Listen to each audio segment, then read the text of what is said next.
America first or America alone? After pulling out of the Iran deal and moving the U.S. Embassy to Jerusalem, we ask if the United States is isolating itself on the world stage. I'm Andrea Sankey, and today's newsmaker is Donald Trump's foreign policy.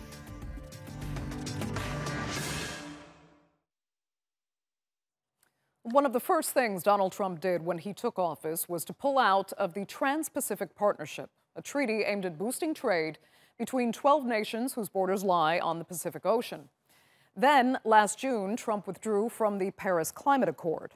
And last week, he abandoned the Iran nuclear deal, a decision that again gravely angered most of his country's closest allies. Now, throughout his presidency, it seems the business mogul turned president has never been afraid to go it alone. So is Donald Trump isolating the United States from the rest of the world? And if so, what impact could that have? For more, here's Christine Perovolakis.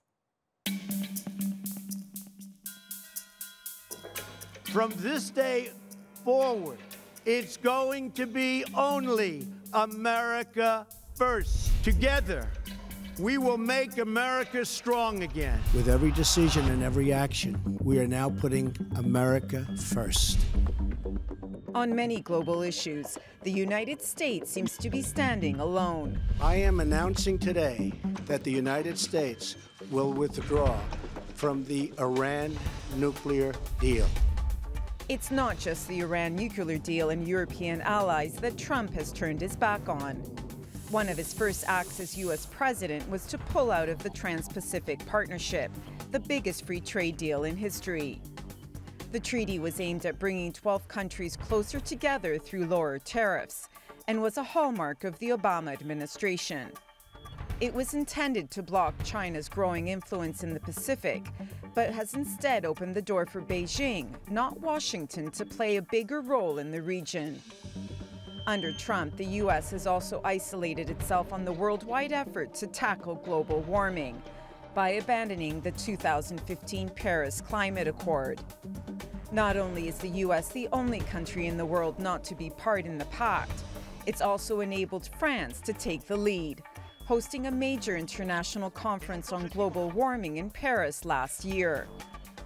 Trump has promised to put America first, but critics say by doing that, he's compromised U.S. leadership on the world stage. America is indispensable for the world, and the dangers of isolation loom. The price of greatness is responsibilities. One cannot rise to be, in many ways, the leading community in the civilized world without being involved in its problems.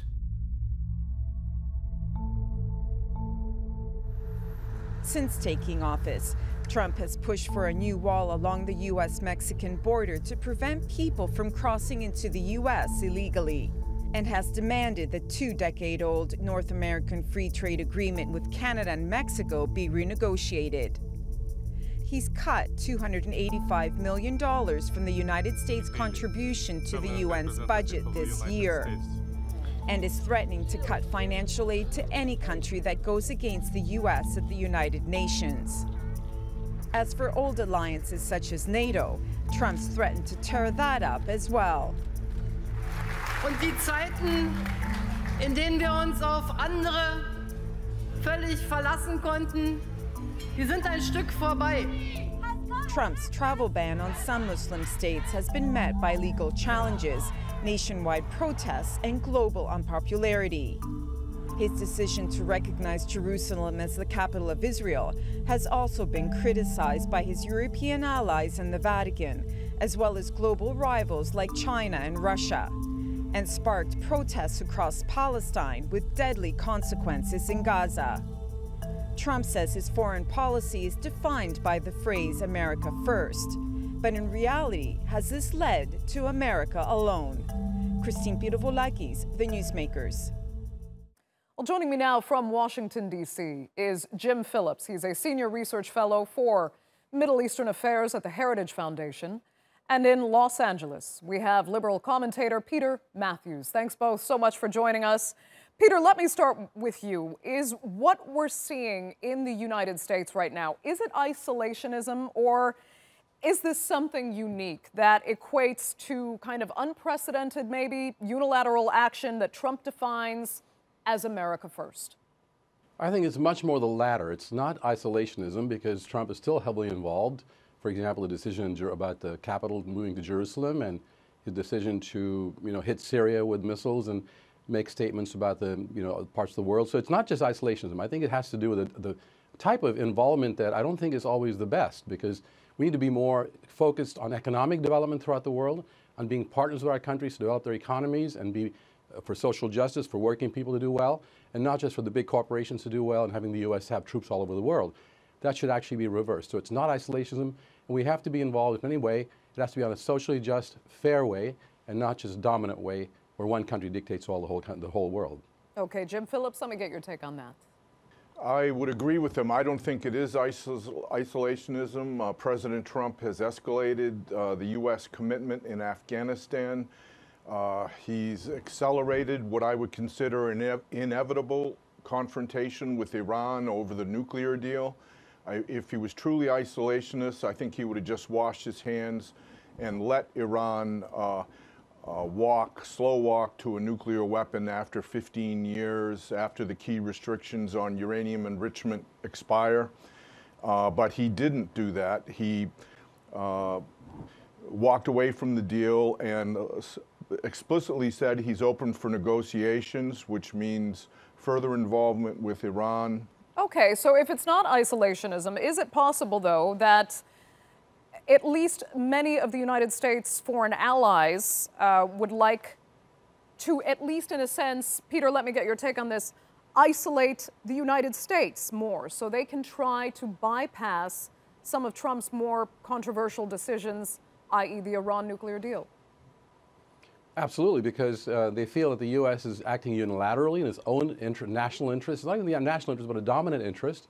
And they want to say, look, let's make this more a collective effort. And if we have to get together ourselves with other countries, Russia, China, the European Union, we're going to put things together so we can continue more of a multi-dimensional foreign policy that'll help people in the world and keep peace. Now, the United States America First policy is quite antithetical to that, because when you say America First, it's a very national, super nationalistic policy that says, whatever the world does, it doesn't matter too much to us. We have to just do what's in our interest, and quite often it's not in our interest what happens under that policy. Instead, it's more unilateral, it is less diplomatic, it's more confrontational, and certainly more unpredictable, as President Trump showed us when he was talking to North Korea in such very offensive terms about 6-8 months ago. That's very dangerous, to talk as if the U.S. is the only country in the world that counts or that should dominate the whole international system. And believe me, there should be also soft power. We should be using power that, as Professor Joseph Nye of Harvard has said, soft power, the power of example, the power of admiration of our values, and also economic involvement with other countries, helping them, helping uplift and have joint ventures to build infrastructure. Those things can go a long ways to having U.S. influence, and this America First policy will be a disaster in the end if it continues this way. Okay, Peter, and I'll raise this now with Jim. You brought up the North Korea example. Jim, I mean, many say now that it's actually Trump's unilateral bravado and the language he uses, however controversial it might be, that actually got North and South Korea to the table and is leading to these peace negotiations now on a scale we've never seen before. Is that what it is? Do you agree with Peter, or is Trump doing the right thing, at least in certain foreign policy directions? No, I would disagree with Peter, because although I would agree that some of his language is disruptive, that's part of his populist appeal to middle America that are tired of the politically correct bureaucraties or bureaucratic language that many previous presidents spoke. And the fact that he is disruptive, he is provocative, and he does think out of the box, I think led to the negotiations with North Korea.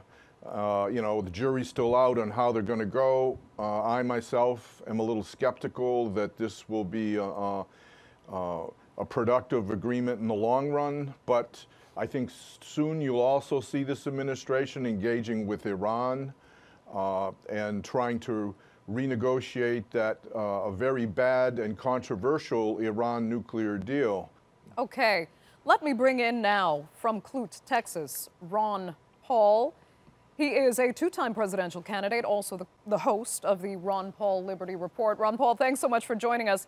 Unfortunately, you missed the first few minutes of our conversation here, but let me just ask you this. I mean, does Trump's foreign policy equate to isolationism, or is this just America's new unilateral approach under America First? Well, he's not an isolationist, I'll tell you that, and he's not a non-interventionist. So he's very much involved economically in everything he does. He's very much involved in throwing our military around the world, very much involved. But he is not a non-interventionist. That's what libertarians are. We're non-interventionists, that we don't get involved in the internal affairs of other nations and economic policies. We don't get involved in civil wars that are none of our business, and we just stay out of it. But Trump is very much involved economically. You can't figure him out at times, because some days he's saying one thing and another on another day, and some of it might be distraction, and the so-called positive things coming out of Korea might be a distraction so he can go and stir up trouble in Iran. That's the way I see it, because in one sense it sounds like he's calming something down. In the other sense, he looks like he's trying to start the next major war. So an non-interventionist, a libertarian, wants us to stay out of that, because we've just especially looked at the last 15 years of the Middle East, and it's a total tragedy. And we're in 120-some countries, and we're broke, and all we do is throw our weight around, and I think it all comes back to haunt us. Let me get back to Peter then on this one. Is there a real issue then? I just want to say that Congressman Paul is spot on this, and it is so true that we have 1,000 military bases around the world in 150 countries. That's not non-intervention, and Trump hasn't done anything to reverse that or to bring our resources more toward the home front, which he should be doing. And furthermore, this North Korea situation is not resolved yet. We don't know how it's going to turn out. I'm hoping it turns out well. And the president got there through very provocative, unpredictable kinds of statements, which may not have gotten us there if things had gone just slightly a little differently. So we can't say that he's doing well, you know, with the North Korea situation or with Iran. That was wrong, pulling out unilaterally from the Iran, the JCPOA, which almost all the major countries of the world had negotiated, 6 countries, and the other major countries supported it. This is something the United States should not do. It is not non-interventionist. This is more of a America First, super nationalist policies, not really looking carefully at all of the factors involved in complex foreign policy making. Jim Phillips, let me ask you this. I mean, is it fair to say that there are very disproportionate consequences for this administration's decisions in particular? For example, Americans themselves, the Americans that he's catering to, will not feel the impact of pulling out of the Iran nuclear deal or moving the U.S. Embassy to Jerusalem, for that matter.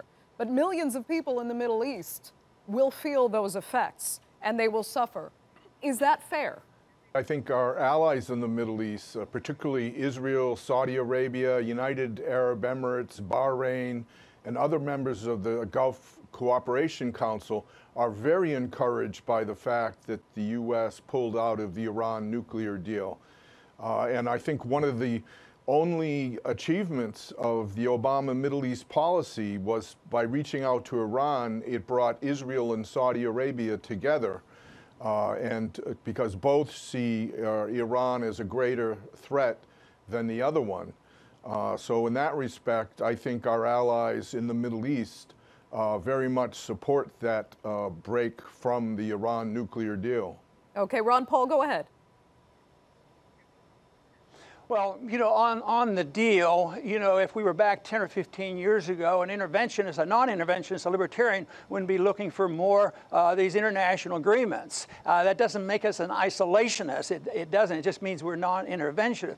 But when you have something moving in the right direction, you don't want to disrupt it. And that's why I say it's a mistake to go in and unilaterally, you know, try to close that deal down. I think it has set the stage for some serious problems. I think that we have lost a lot of credibility. I think we're going to get China and Russia and Iran lined up with Europe for financial reasons. And I think it raises the chances of a blowback incident. People are upset. And you take what's going on in Jerusalem, that's setting the stage for another blowback incident, because the one thing listed by Al-Qaeda for the reason of 9/11 was our unilateral treatment of mistreatment of the Palestinians. Palestinians, that we did not treat them fairly, and we were on the other side of that. And that was one of their resentments. So I think the conditions of the world are still very, very dangerous, possibly for different reasons than others think. Some people say we're dangerous because we're not, taking on Iran more forcefully. But I would say our aggressiveness over there is setting the stage. But I want to make one quick point, if I can, and that is that non-intervention is not isolationism. Some people get that mixed up. Free traders and travel and sharing our experiences and getting along with people and having friendships, that's the way you thwart wars. But that is not isolationism. Interventionism is a more isolationist philosophy because they believe in sanctions and telling people what to do, and if they don't do it, we threaten them with bombs. So I think the definitions of these terms are very important. Fair enough. Peter, if I can, let me just go back to a question I asked earlier before Ron joined us.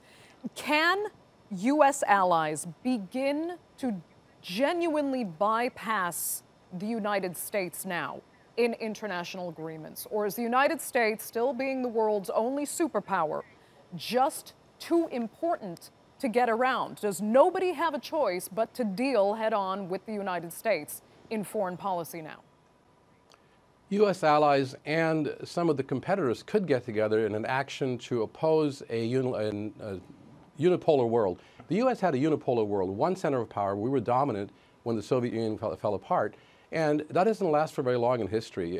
What happens is other countries get together and they put their resources together, they put the diplomacy together, and sometimes their militaries together to oppose the one superpower that seems to be pushing people around. And I think Congressman Paul was absolutely right. This should not be it should be an even-handed treatment of Israel and Palestine. We know Israel is one of our strongest allies in the Middle East, but there's no reason that President Trump had to move the capital by moving our embassy to Jerusalem before the settlement had occurred with both Palestine and Israel having their own capitals in East Jerusalem and West Jerusalem, which was part of the negotiations in the long run.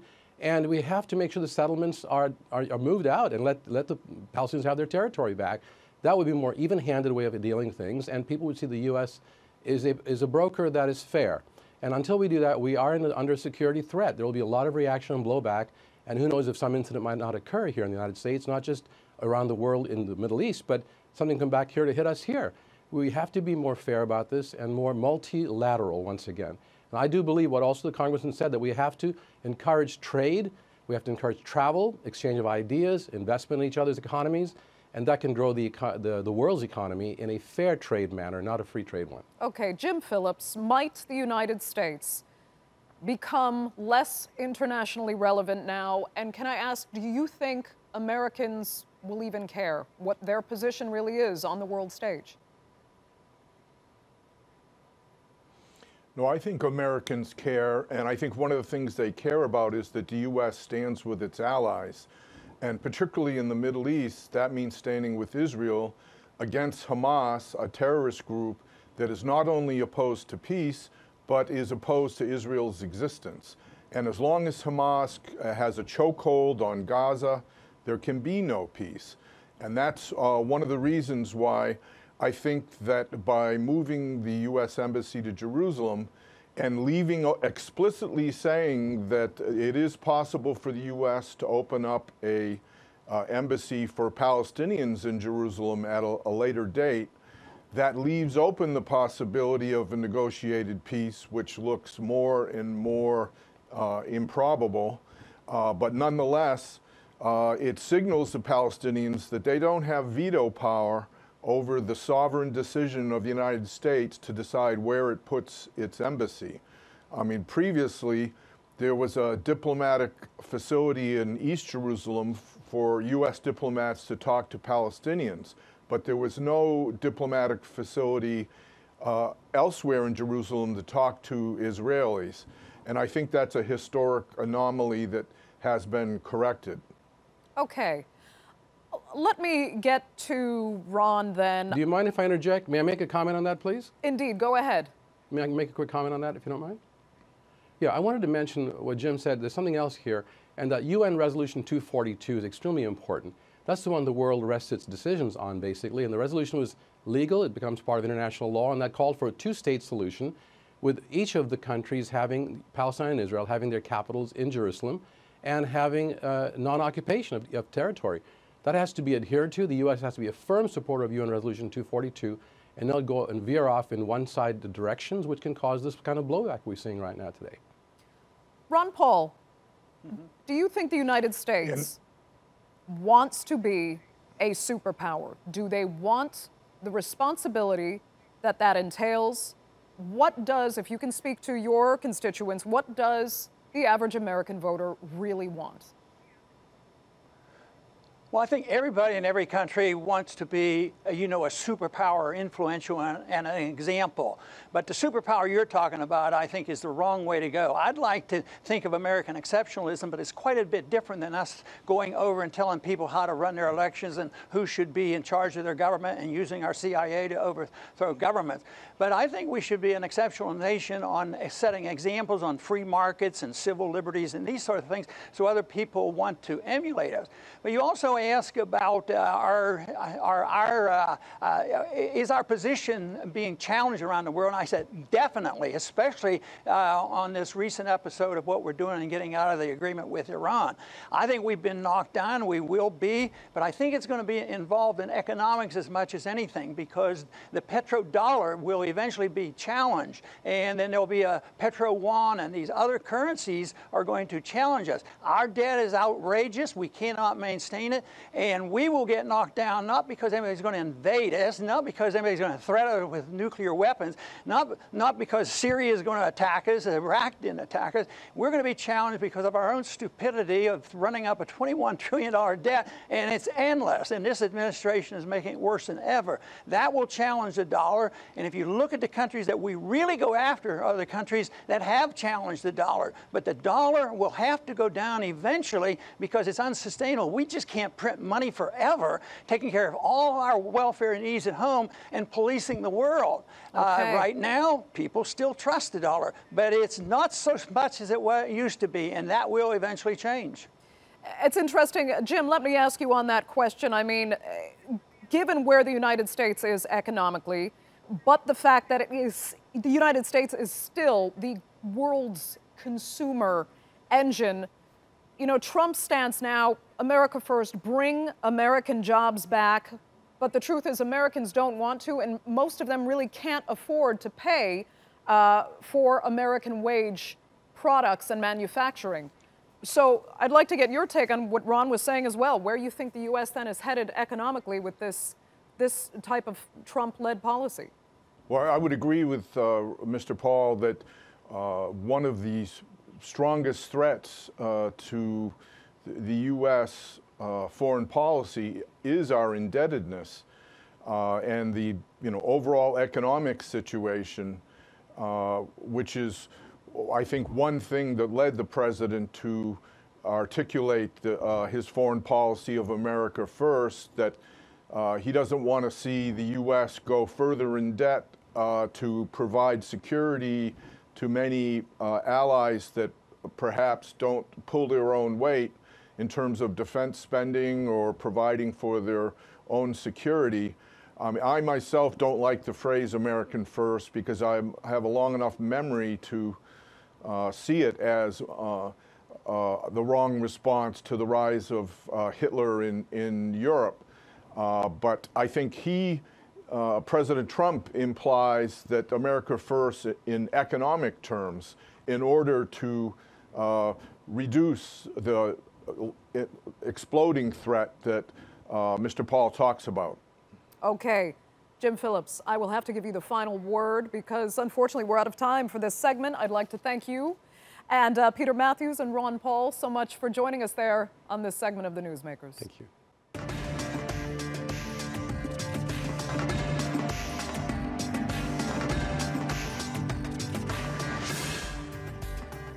Still to come, the widow of Chinese dissident and Nobel Peace Prize winner Liu Xiaobo says she is ready to die under house arrest.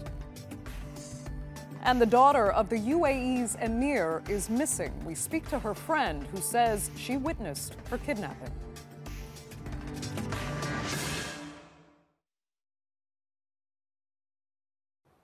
Well, the widow of late Chinese dissident and Nobel Peace Prize laureate Liu Xiaobo says she is ready to die alone.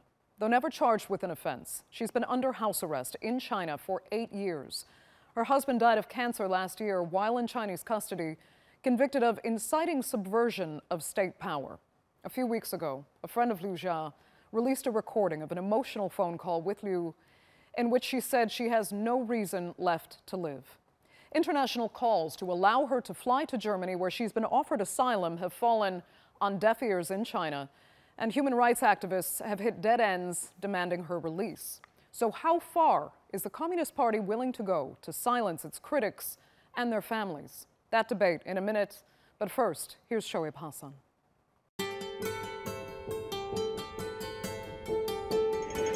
These people are calling for the release of Liu Xia, the widow of Chinese intellectual and Nobel Prize winner Liu Xiaobo. She's been held in detention by Chinese authorities since her husband died in prison in July last year from cancer. Liu had been fiercely critical of the medical services provided to the activist after authorities rejected a request for him to be treated abroad. Liu was seen as a symbol of resistance, a champion of human rights against what some say is the most powerful authoritarian regime in the world. He was locked up for siding with political activists who stood against the tanks in Tiananmen Square in 1988, and for supporting people's political freedoms in communist China. Authorities labeled him a Western agent and rejected international condemnation. Liu Xia is a Chinese citizen. China will protect her legal rights according to the law. But it's the continuing criticism from within that's most troubling Beijing. I went to prison during the era of Hu Jintao, along with Liu Xiaobo and Gao Shizheng.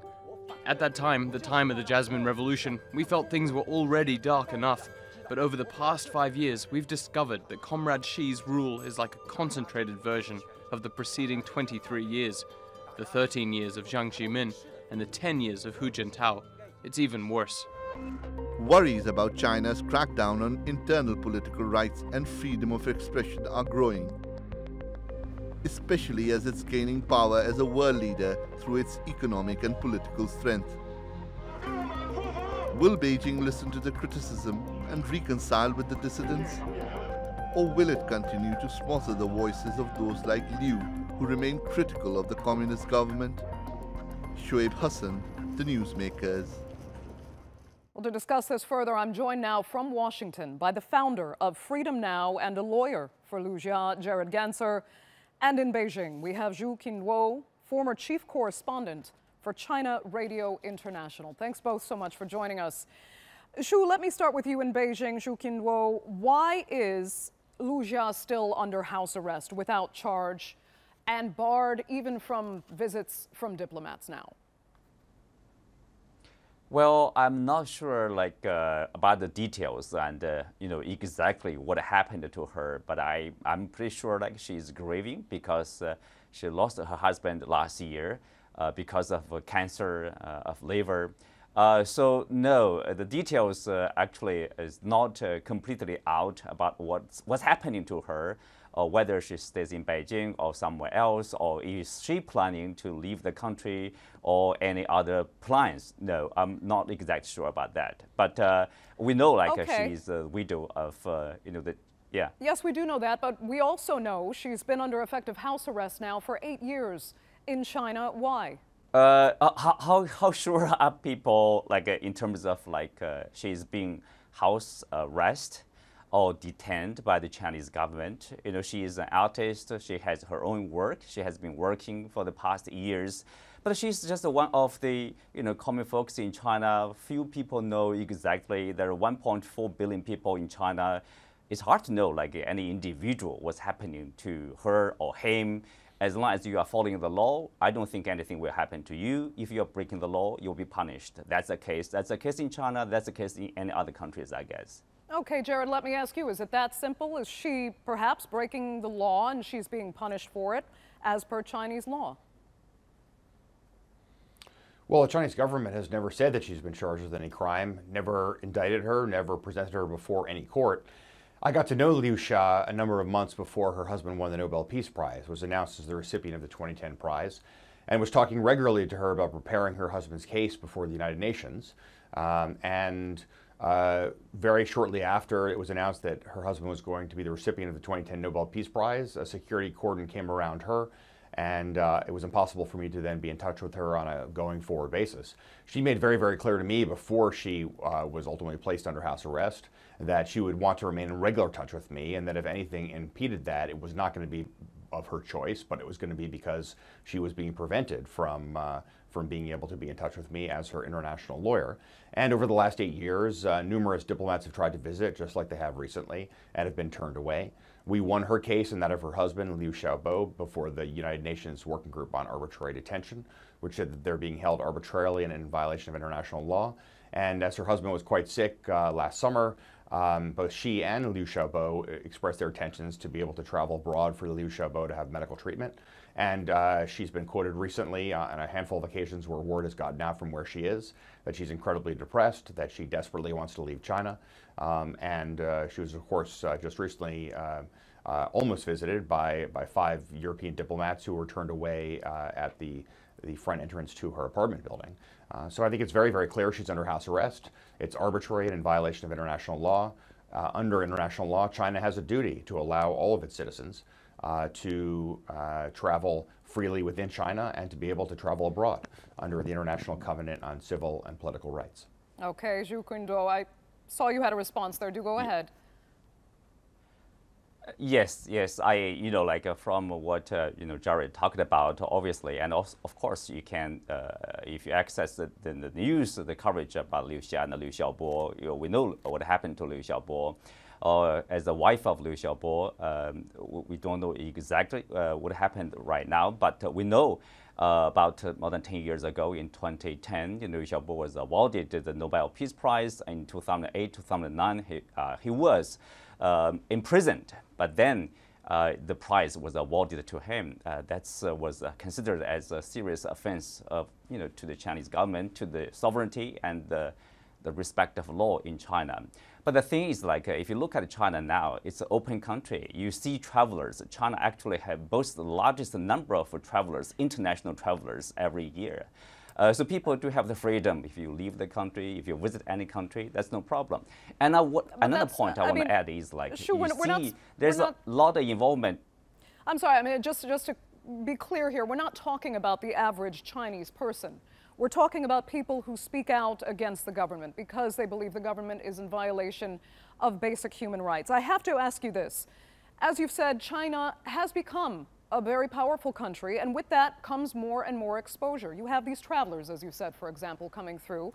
So with that exposure, you would think China wouldn't want the kind of negative publicity it is getting from cases like this. Now, you can say you're not really sure what's going on, what the government is doing, why she's still under house arrest or not, but does it matter to you as a Chinese citizen that your country is getting this kind of negative publicity at the Nobel Peace Prize Committee, for example, because of what your government does to dissidents? Well, interesting. You see him, Liu Xiaobo, Mr. Liu, as a dissident. He's a very controversial figure. He talked about Hong Kong. The reason why Hong Kong is successful because Hong Kong was colonized for 100 years. If you want a real change in China, which is much larger than Hong Kong, you need to make China colonized for 300 years.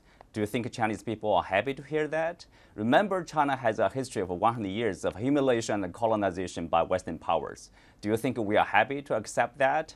And also remember, the prize was given to him after he was imprisoned.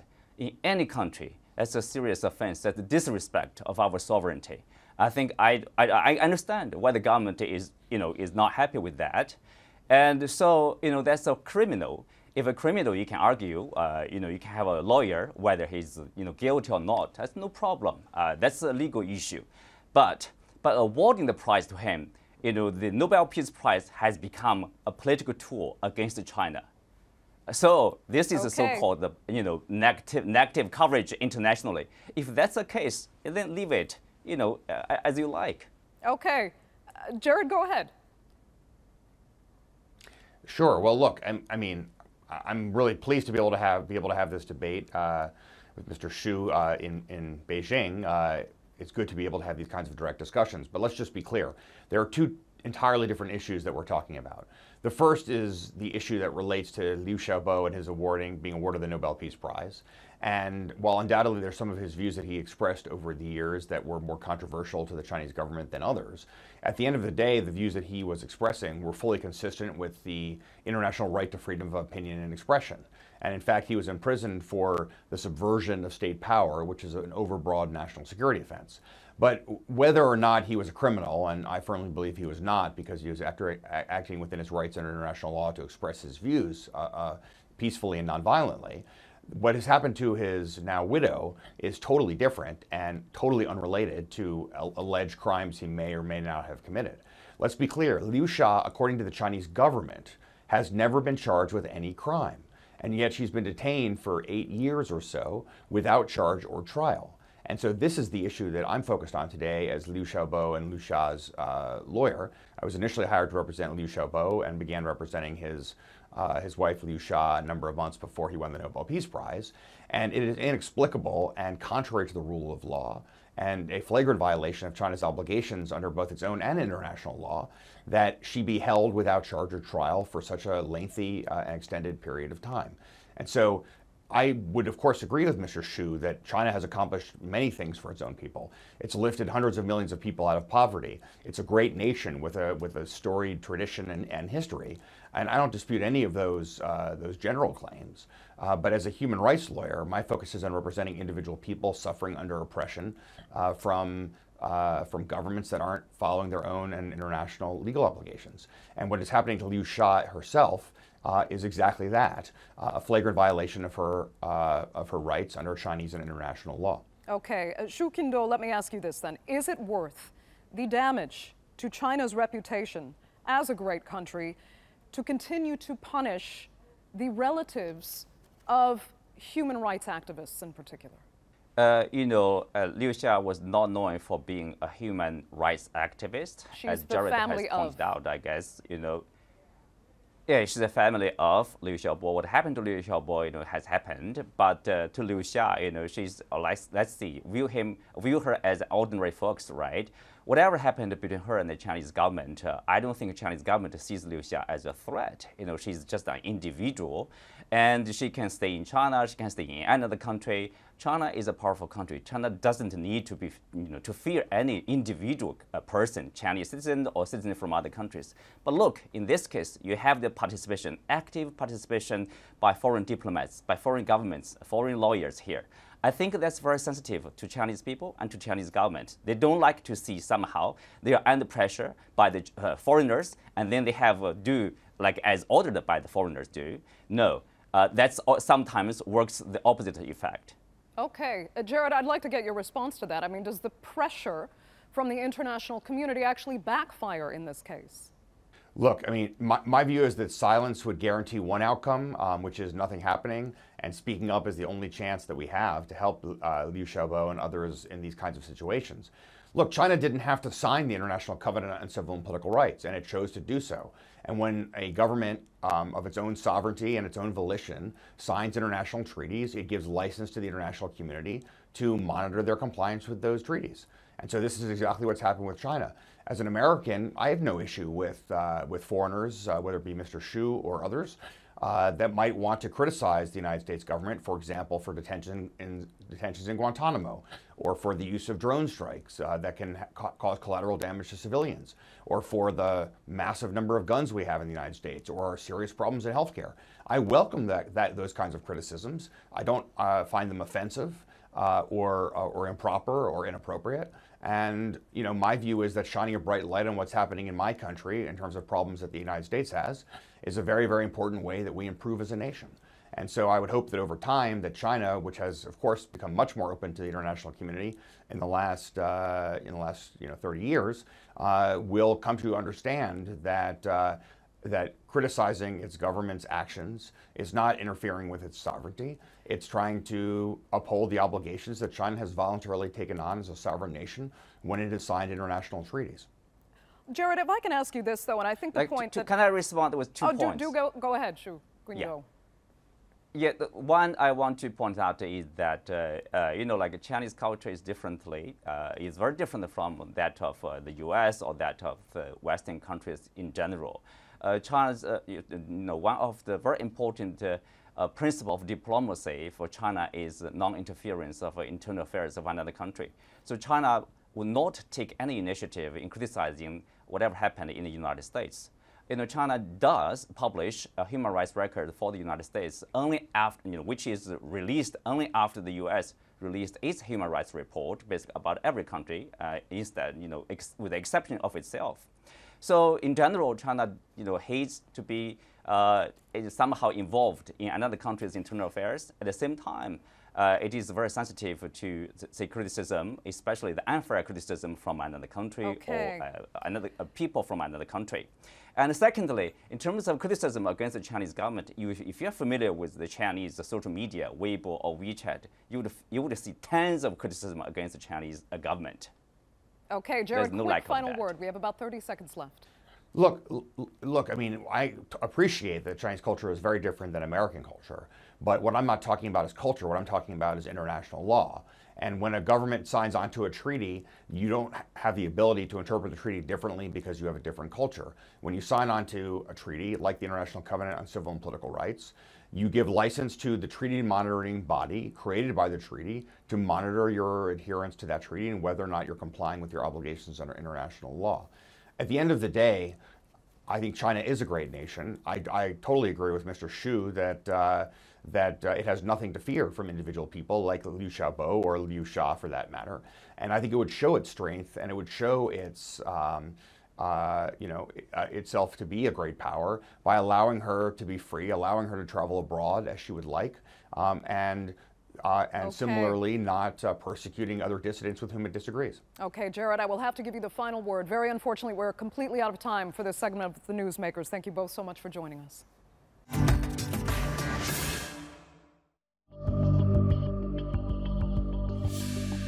He will kill people to protect his own reputation. He only cares about himself and his ego. So this video could save my life. And if you are watching this video, it's not such a good thing. Either I'm dead or I'm in a very, very, very bad situation. Well, that was part of an eerie recording that Sheikha Latifah of the United Arab Emirates said she'd hoped no one would ever have to hear. It's believed to have been recorded just before she disappeared 2 months ago. Her friends say she was trying to flee the country to escape the grip of her father, Sheikh Mohammed bin Rashid Al Maktoum. But according to witnesses, her escape plan failed when she was kidnapped on a yacht by armed men in the Indian Ocean. Since then, she hasn't been seen or heard from. But a few days after her disappearance, this video surfaced online with Latifah speaking to the camera, criticizing her father and saying she feared for her life. Human Rights Watch has demanded the UAE reveal the whereabouts of the princess, but Dubai's authorities say they can't comment for legal reasons. Well, to get some answers, let's speak now to Tina Yalhianen. She's a close friend of Sheikh Latifah Al Maktoum, and she says she was witness to the suspected kidnapping on March 4th. Tina, thank you so much for speaking to us. First, do tell us your account of what happened on March 4th when you say the Nostromo yacht that you were on with Sheikh Latifah was stormed by armed men. Basically, the evening, even though myself and Latifah, we were aware that there had been various airplanes circling above us and there was a boat following us for the last 2 days, we decided to go down to get some rest in the evening. And very soon after, we started hearing something that sounded like gunshots from the upper deck. And we basically locked ourselves in the bathroom. We were very, very scared. And then the cabin started filling with smoke. So we were forced to go to the upper deck, where we basically met by multiple Indian men wearing commando outfits, pointing machine guns at us with red laser sights. After that, I was pushed to the floor. My hands were tied. I saw a pond of blood next to me on the floor. I thought one of the crew members was already dead, or possibly the captain. These men were threatening to shoot me, and they even pushed me towards the water on the outer deck, saying that, "Close your eyes, we're going to shoot your brain out." Soon after, I was taken to the front deck, where I saw Latifa again. She was lying on the floor with her hands tied behind her back as well, and she kept on repeating that she's seeking for political asylum.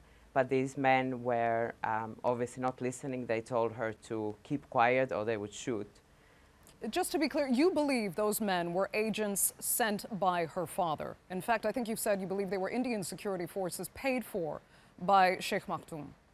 I believe they were Indian. I'm not aware if they were paid by Sheikh Maktoum or he made a deal with the Indian government. As of now, we haven't gotten any answers from either of those countries.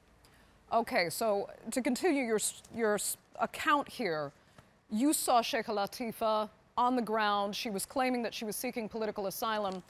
At that point, you were both taken, you said. You didn't see after that point, and you were taken to the United Arab Emirates. No, at that point, there was an Arabic-speaking man who came to identify Latifa, and he took her away, although she kept on saying, "Shoot me here, just don't take me back to UAE." I remained on the boat when she was taken away. Okay, eventually though, did you go to the United Arab Emirates, or were you free at that point? Yes, basically we were kidnapped and we were taken to the UAE. And what happened to you there? For interrogation. In UAE, myself and Airway, we were both handcuffed and blindfolded on arrival. I went through days of and nights of interrogation. I was threatened with death penalty, life in prison. I was told I was a liar. They could not believe that I just wanted to help Latifa because she's my best friend.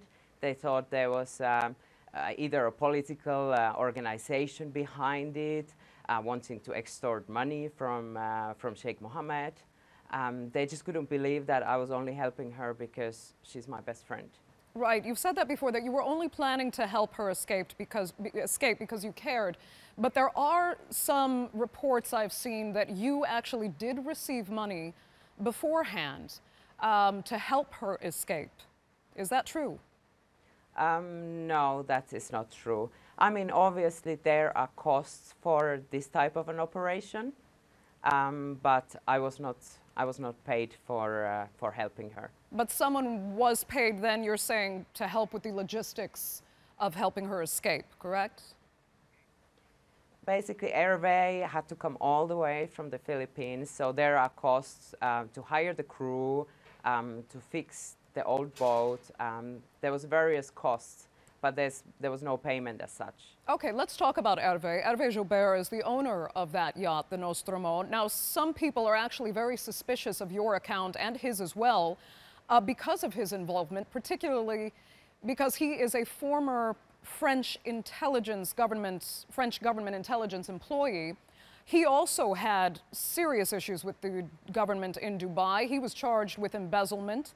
He was placed on house arrest and then went on to write an account, a book that he wrote called Escape from Dubai. Now, some say, including Hervé Joubert's ex-wife, that this was all part of a master plan to extort money from Sheikh Maktoum. That, and according to, I have to accredit her interview with the Daily Beast, she says that Hervé gave Sheikh Latifa support because not only did he want to get money out of Sheikh Maktoum, but Latifa would get money from her father so that she could live independently as well, all part of a grand extortion plan. It's a con. I'd like to get your reply to those suspicions. Basically, this particular reporter has not interviewed any of the people who were actually part of the story. So I have not spoken to her, and neither has Hervé. And actually, Hervé's wife has told Hervé that she has never told what was printed on the press.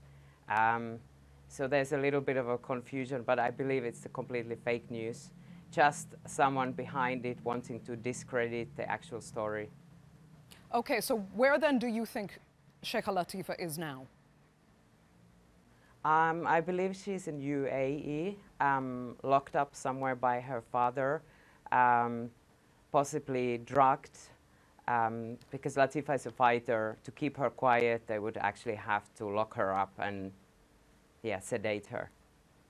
Tita, let me ask you, I mean, you say you're doing this for your friend, but is there something grander here that you feel needs more attention, needs exposure? Perhaps the treatment of the children of the royal family in the United Arab Emirates. Is there a bigger issue here that you think their rights are suppressed and that they're in danger and not enough attention is being paid to their individual cases?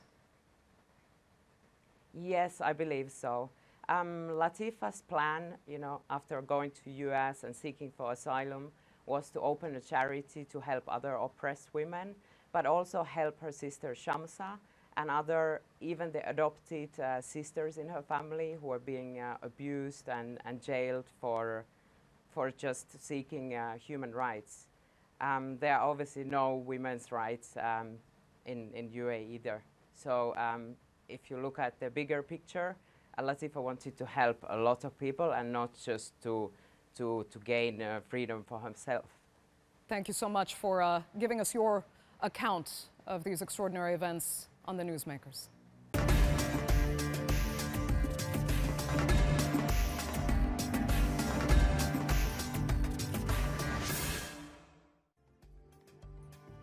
That's all for this edition of the Newsmakers with me, Andrea Sankey. Remember, you can check out more of our stories on YouTube, Facebook, and Twitter. Remember to like, follow, and subscribe. Until next time, thanks for watching. Goodbye.